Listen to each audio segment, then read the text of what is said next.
2016 में टीएमसी यानी तृणमूल कांग्रेस ने भारी बहुमत से कैसे जीत हासिल की और क्यों वामपंथी को कांग्रेस के मुकाबले भविष्य की चिंता बहुत ज्यादा करना चाहिए वेस्ट बंगाल में, और क्या एआईएम बेहतरीन खिलाड़ी बन के उभर सकती है वेस्ट बंगाल में।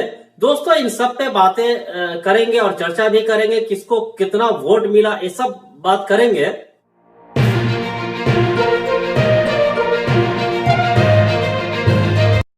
अस्सलाम वालेकुम, वेलकम दोस्तों। इस चैनल पे बिल्कुल आसान भाषा में खबरें दिया जाता है, इसलिए सब्सक्राइब जरूर कीजिए। और अगर फेसबुक पे इस वीडियो को देख रहे हैं तो पेज को लाइक भी कीजिए।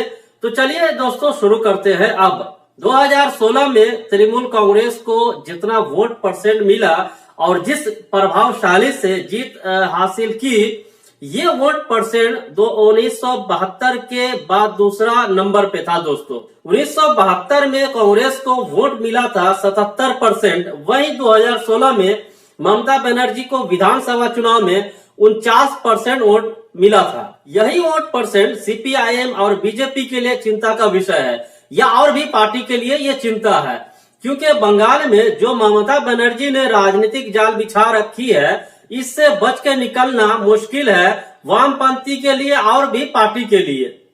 पश्चिम बंगाल में हर राज्य से यहाँ वोटिंग प्रतिशत बहुत ज्यादा होता है। 1980 के दशक से लेकर 1990 तक तकरीबन 70% वोटिंग होती थी। 1990 के बाद से वोटिंग प्रतिशत और बढ़ा। 1990 के बाद 80% वोटिंग होने लगा। 2011 की बात करें तो 83% वोटिंग हुआ।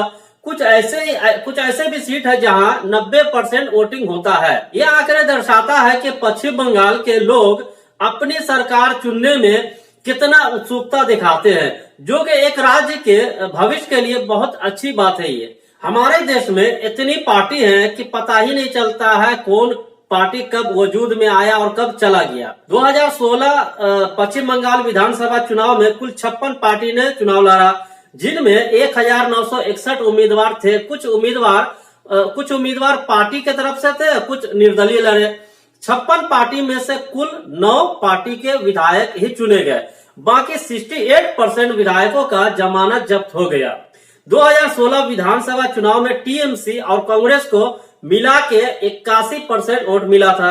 वहीं भाजपा को 10% वोट मिला था, बाकी का वोट दूसरे पार्टी में बट गया था। 2011 टीएमसी यानी तृणमूल कांग्रेस ने कांग्रेस के साथ मिलकर चुनाव लड़ा था, तब टीएमसी का वोट परसेंट बहुत ही गिरा हुआ था। 2016 के चुनाव में अकेले लड़ा तो बेहतरीन स्कोर के साथ 44% वोट हासिल किया ममता बनर्जी ने, जबकि 2016 में कांग्रेस ने 40% वोट हासिल किया था। लेकिन 2011 के बात करें तो 2011 में कांग्रेस का वोट परसेंट था 42%। 2016 के चुनाव में काफी उलटफेर हुआ था। सीपीआई के वोट परसेंट बहुत ही नीचे गिर गया। 2011 के तुलना में तकरीबन अपने 1/3 वोटर को खो दिया सीपीआई ने, यानी सीपीआई 1969 में जहां थी 2016 में वहां वापस पहुंच गई। हालांकि कम्युनिस्ट पार्टी ने भी 38% वोट हासिल किया था। अगर वोटर की बात करें तो कांग्रेस और सीपीआई जो के गठबंधन में लड़ा था, दोनों को वोट मिला के 17 मिलियन। वही ममता बनर्जी की बात करें तो 25 मिलियन वोट ममता बनर्जी को मिला। हालांकि पश्चिम बंगाल की तीसरी बड़ी पार्टी अब भी है सीपीआईएम। अगर भाजपा की बात करें तो पश्चिम बंगाल में कोई खास वोट शेयर नहीं था। 1991 में 4% वोट शेयर था, जबकि 2011 और 2016 में बढ़कर 11% हो गया, क्योंकि 2016 में भाजपा 292 सीट पे लड़ी थी। कोलकाता के 14 विधानसभा सीट पे भाजपा को केवल 3 लाख वोट ही मिला था। अगर 2016 विधानसभा चुनाव की जीत का मार्जिन देखें दोस्तों, तो भाजपा और कम्युनिस्ट कांग्रेस और तृणमूल कांग्रेस के सामने बौना साबित हो गया था। कांग्रेस का जीत का मार्जिन रहा था 13%, वहीं तृणमूल कांग्रेस का जीत का मार्जिन था 12%। सीपीआईएम का जीत का जो मार्जिन था सिर्फ 6% और बीजेपी का 7% मार्जिन रहा था। अब कुछ बातें एआईएम के बारे में करते हैं दोस्तों। कुछ लोगों का कहना है एआईएम पश्चिम बंगाल चुनाव में सफल नहीं होगी, क्योंकि अभी एआईएम पूरी तरह बेहतरीन खिलाड़ी पश्चिम बंगाल के लिए नहीं बना है और न ही बंगाली शैली में खुद को ढाल पाया है एआईएम। बिहार चुनाव के बाद बहुत सारे अटकलें लग रहा है एआईएम पे, और क्यों न अटकलें लगे, क्योंकि एआईएम का जो प्रदर्शन रहा बिहार में उससे सारे राजनीतिक पंडितों के भविष्यवाणी को ही गलत साबित कर दिया एआईएम ने। अब बारी है बंगाल विधानसभा की। बिहार चुनाव खत्म होते ही ओवैसी ने फौरन ऐलान कर दिया कि हम बंगाल चुनाव जरूर लड़ेंगे और अगर ममता दीदी रेडी है एआईएम से अलायंस करने के लिए तो हम जरूर अलायंस करेंगे। हालांकि ममता बनर्जी ओवैसी पे यह आरोप लगा चुकी है कि ओवैसी बंधु मुस्लिम ध्रुवीकरण की राजनीति करता है। ओवैसी ने सारी बातों को दरगुजर या किनारा करके अलायंस के लिए इसलिए बात की कि ममता बनर्जी सीए के खिलाफ प्रदर्शन मुस्लिमों के लिए की थी और बीजेपी के खिलाफ मुखर होकर हमेशा बोलती है।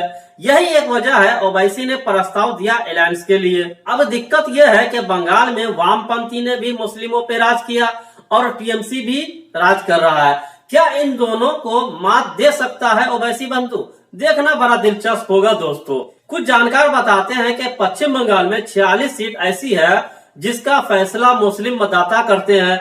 मतलब इन 46 सीटों पर 50% से अधिक मुस्लिम वोटर है। पश्चिम बंगाल में अभी ममता बनर्जी की सत्ता है, वही भाजपा पैसे को पानी की तरह बहा रहा है बंगाल में। मतलब किसी भी हाल में बंगाल के सत्ता पे काबिज होना चाह रहा है बीजेपी। अब सवाल यह है कि एक तरफ ममता की सत्ता है बंगाल में, दूसरी तरफ बीजेपी पूरी ताकत झोंक रही है। लेफ्ट भी पुराना हिसाब चुकाना चाह रहा है। क्या एआईएम अपनी वजूद झोंक पाएगी? इसका जवाब ग्राउंड रिपोर्ट से यह है दोस्तों। बंगाली मुस्लिम किसी अच्छे रहनुमा की तलाश में है जो बंगाली मुस्लिमों के साथ सिर्फ रोजा इफ्तार न करे बल्कि साथ में तरावी भी पढ़े और पढ़ाए।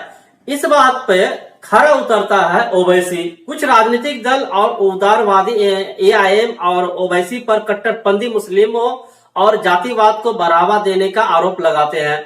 असल में हकीकत कुछ और है दोस्तों। इन पार्टियों को अपना मुस्लिम वोट खोने का डर है। हर दल को 20 से 30% मुस्लिम वोट मिलता है, लेकिन फिर भी एआईएम को बीजेपी के बी टीम बताने में हिचकती नहीं है बेशर्म लोग।